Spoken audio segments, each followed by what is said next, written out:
শ্মশানে ফুলকি তার বাবাকে বাঁচাতে গিয়ে সেখানে অনেক বড় বিপদের মুখে পড়লে ফুলকিকে বাঁচালো এবার রোহিত। হ্যাঁ বন্ধুরা, এমনটা হতে চলেছে আজকের পর্বে। বিস্তারিত জানতে ভিডিওটিতে লাইক দিয়ে চ্যানেলটিকে সাবস্ক্রাইব করে পুরো ভিডিওটি তোমরা দেখতে থাকো। গল্পের শুরুতে আমরা দেখতে পারবো রোহিত সেই শ্মশানে গিয়ে দেখতে থাকে সেই লোকটাকে, আর তার ছবির সাথে মিলাতে থাকে আর বলতে লাগলো, চোখ দুটো তো অবিকল এই ছবির মতো, না ফুলকিকে গিয়ে বলতে হবে। এই বলে ফুলকিকে গিয়ে বলে, আর ফুলকিকে বলতে লাগলো চলো আমরা গিয়ে একবার দেখি। ফুলকি তখন বলতে লাগলো, সত্যি আপনি আমার বাবাকে খুঁজে পেয়েছেন? রোহিত তখন বলতে লাগলো, শুনো ফুলকি, আমি তো খুঁজে পেয়েছি সেটাই বলছি না, আমি বলছি অবিকল চোখ দুটো তার মতো দেখতে। তাই বলছি চলো আমরা গিয়ে একবার সেখানে গিয়ে ওনার সাথে কথা বলি। এই কথা বলতে ফুলকি তখন খুব উত্তেজিত হয়ে পড়ে। তখনই রোহিত বলতে লাগলো, খুব সাবধানে যাবে ফুলকি, রাস্তার দিকে তাকাই দেখো রাস্তার অবস্থাটা কেমন, সাবধানে হাঁটো বলছি, সাবধানে হাঁটো। এইদিকে তো তেওয়ারির উপর অনেকটা রেগে যায় রুদ্র। রুদ্র বলতে লাগলো, তেওয়ারি তুমি আমাকে আবার ডুবিয়ে মারলে, আবার ডুবিয়ে মারলে, তোমার উপর না আমি অনেক ভরসা করেছি। তখনই তেওয়ারি বলতে লাগলো, বিশ্বাস করুন দাদা, আমি না সেখানে পার্টির দুজন লোককে ঢুকতে দেখেছি, আর কাউকে আমি ঢুকতে বের হতে কাউকে দেখিনি। আর সকালবেলা পত্রিকা দেওয়ার নাম করে যখন ওই বাড়িতে গিয়েছি তখন দেখতে পাই রোহিত আর ফুলকি সেখানে নেই। তখন এই কথা বলতেই তো রেগে যায় রুদ্র। রুদ্র রেগে গিয়ে বলতে লাগলো, দেখতে পেয়েছো, এবার এবার আমি রোহিত আর ফুলকিকে কোথায় পাবো, কোথায় পাবো বলো তুমি, বলো। এই বলো অনেক রাগ দেখাতে থাকে রুদ্রের উপরে। রুদ্র তখন বলতে লাগলো, দাদা একটা কথা বলবো। তখন রেগে যায় রুদ্র। রুদ্র তখন বলতে লাগলো, আবার কি কথা বলবে বলো, বলো আবার কি কথা বলবে। তখনই বলতে লাগলো, দাদা একবার যদি আমরা চরণ দাসের আশ্রমে যাই। এই কথা শুনতে প্রথমে রুদ্র রেগে যায়, আর তারপর বলতে লাগলো, ও একদম ঠিক কথা বলেছো, চরণ দাসের আশ্রমে গেলেই তো আমরা খোঁজটা পেয়ে যেতে পারি রোহিত আর ফুলকি কোথায় গিয়েছে। তেওয়ারি তুমি না প্রথমে একটা সমস্যা বাজাও, তারপরে সেই সমস্যাটা সমাধানের জন্য পথ খুঁজে বের করো। তোমাকে নিয়ে যে আমি কি করি, চলো আমাদেরকে এক্ষুনি বেরোতে হবে, চরণ দাসের আশ্রমে আমাদেরকে যেতে হবে। এদিকে ফুলকিকে নিয়ে রোহিত সেখানে চলে আসে, কিন্তু তখন আর ওই লোকটাকে দেখতে পায় না। রোহিত তখন বলতে লাগলো, এখানে এতে ছিল। ফুলকি তখন বলতে লাগলো, স্যার তাহলে আমরা কি আবার হারিয়ে ফেলেছি, আবার হারিয়ে ফেলেছি। তখন এই কথা শুনতে রোহিত বলতে লাগলো, এতটা উত্তেজিত হয়ে না ফুলকি, আগে ভালোভাবে দেখতে দাও তো, এখানে তো অনেকগুলো সাধু আছে, কোনটা তার মধ্যে সেটা একবার দেখি, তারপর ভেবে দেখা যাবে আমরা কি করব, বুঝতে পারছো। এই বলে এদিক ওদিক করে তাকাতে থাকে। হঠাৎ করে ওই সাধুটার দিকে চোখ পড়ে রোহিতের। রোহিত তখন বলতে লাগলো, ওই তো এই লোকটার কথা বলেছি, চোখ দুটো দেখো। ফুলকি তখন চোখ দুটো দেখে বলতে লাগলো, একই রকম তো, তাহলে উনি আমার বাবা, আমার বাবা, আমি আমার বাবার কাছে যাব। রোহিত তখন বলতে লাগলো, দাঁড়াও ফুলকি, সে চয়ন দাস তো বলেই দিয়েছে যে তোমার বাবার কোনো কিছুই মনে নেই, সব কিছু ভুলে গিয়েছে। এখন যদি ওনাকে গিয়ে হট্টকারিতার সহিত আমরা কোনো কথা জিজ্ঞেস করি, তাহলে তাহলে উনি এখানে তো নাই বলতে পারেন, সমস্যা হতে পারে। ফুলকি তুমি এমনটা করো না। ফুলকি তখন বলতে লাগলো, না স্যার, আমি যেহেতু আমার বাবাকে খুঁজে পেয়েছি, আমি আমার বাবার কাছে যাব, আমি বাবার সাথে কথা বলবো।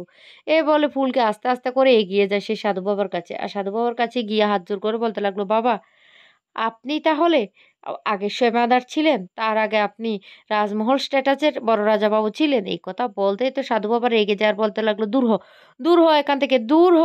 এই বলে ফুলকিকে কতগুলো ছাই মেরে দেয়। ফুলকি তখন দূরে সরে যায়। ফুলকি তখন আবারও কাছে এসে আবারও জিজ্ঞাসা করতে থাকলে তখন রেগে গিয়ে সাধু সেখান থেকে চলে যেতে লাগলে হঠাৎ করে সাধুর পায়ে আঘাত লেগে পাটা কেটে যায়।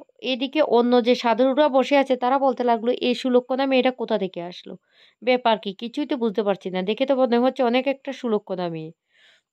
এদিকে ফুলকির বাবা যখনই পাটা কেটে যায়, ফুলকি তখন বলতে লাগলো, কে বলছে আপনাকে এত রাগ দেখাতে, দেখুন তো এখন আপনার পাটা কেটে গিয়েছে, অনেকটা পা কেটে গিয়েছে, দাঁড়ান আমি আপনার পায়ে ব্যান্ডেজ করে দিচ্ছি। স্যার আপনি এখানে দাঁড়ান তো, আমি এই যে কাটার যে ওষুধের পাতাগুলি সেগুলো খুঁজে নিয়ে আসি। এই বলে ফুলকি ছুটে সেখান থেকে চলে যায়।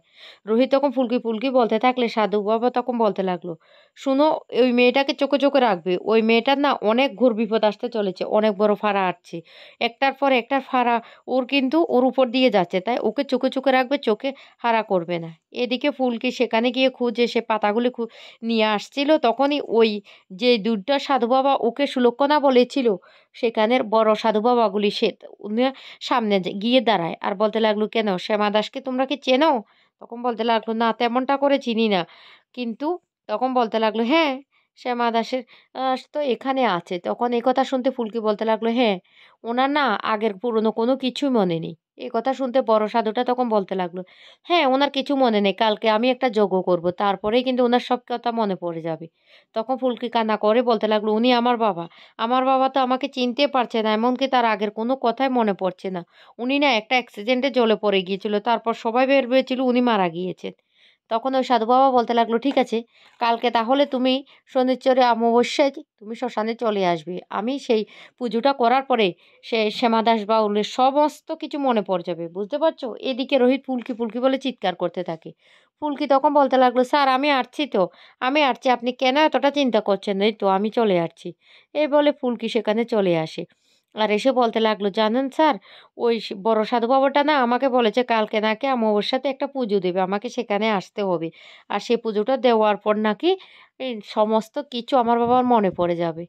এ কথা শুনতেই তখন ফুলকির বাবা কেমন জানি করতে থাকে। ফুলকি তখন বলতে লাগলো, বাবা দাঁড়ান, আপনার পায়ে আমি ওষুধগুলি লাগিয়ে দিই। এই বলে সেই ওষুধি পাতাগুলি লাগাতে থাকে।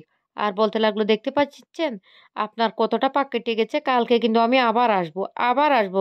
তারপর আপনাকে এখান থেকে নিয়ে আমি সোজা রাজমহলের ছোট রানীর কাছে নিয়ে যাব। বুঝতে পারছেন? এই কথাটা বলতে তখন ফুলকির বাবা সেখান থেকে চলে যায়। কোনো কথারই উত্তর দেয় না। রোহিত তখন বলতে লাগলো, কে বলেছে তোমাকে এদিক ওদিক ঘোরাফেরা করতে? তুমি আমাকে চেয়েও কথা দাও। তুমি আমাকে না বলে কোথাও যাবে না। বলো, বলো। ফুলকি তখন বলতে লাগলো, কেন স্যার কি হয়েছে? রোহিত তখন বলতে লাগলো, সাধু বাবা বলেছে তোমার নাকি ঘোর বিপদ। কোথাও যাবে না কিন্তু আমাকে না বলে। বুঝতে পারছো?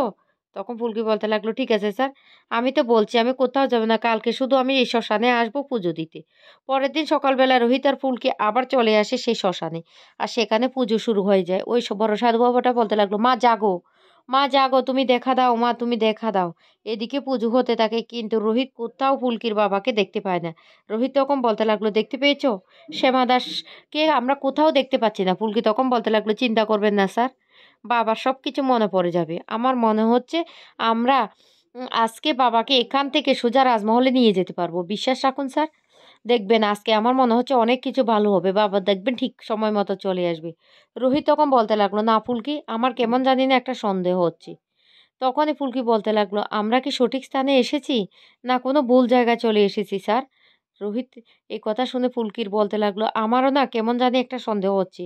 এদিকে তোমার বাবাকেও দেখতে পারছি না, আর এদিকে এই পুজোটা শুরু হয়েছে, কিছুই তো বুঝতে পারছি না। অন্যদিকে বড় সাধু মাকে বারবার বলতে লাগলো, মা জাগো, মা জাগো, আমি তোমার পায়ে একটা মেয়েকে সমর্পণ করব। মা তুমি জেগে উঠো, তুমি জেগে উঠো মা। এই কথাগুলি বলতে থাকে আর মায়ের আরতি করতে থাকে। তো বন্ধুরা, সত্যি সত্যি কি এবার মা জেগে ওঠার সাথে সাথে ফুলকিকে সেখানে বলি চড়িয়ে দেবে? আর ফুলকির বাবাই কি তাহলে ফুলকিকে সেখান থেকে বাঁচাতে পারবে? সেটাই তোমরা দেখতে পারবে আগামী পর্বে। আর সেটা দেখার জন্য যারা যারা এখনো চ্যানেলটিকে সাবস্ক্রাইব করে রাখবে, আর পাশে থাকা বেল বাটনটি অবশ্যই অল করে রাখবে, যাতে আমি ভিডিও দেওয়ার সাথে সাথে নোটিফিকেশন সবার আগে তোমাদের কাছে পৌঁছে যায়।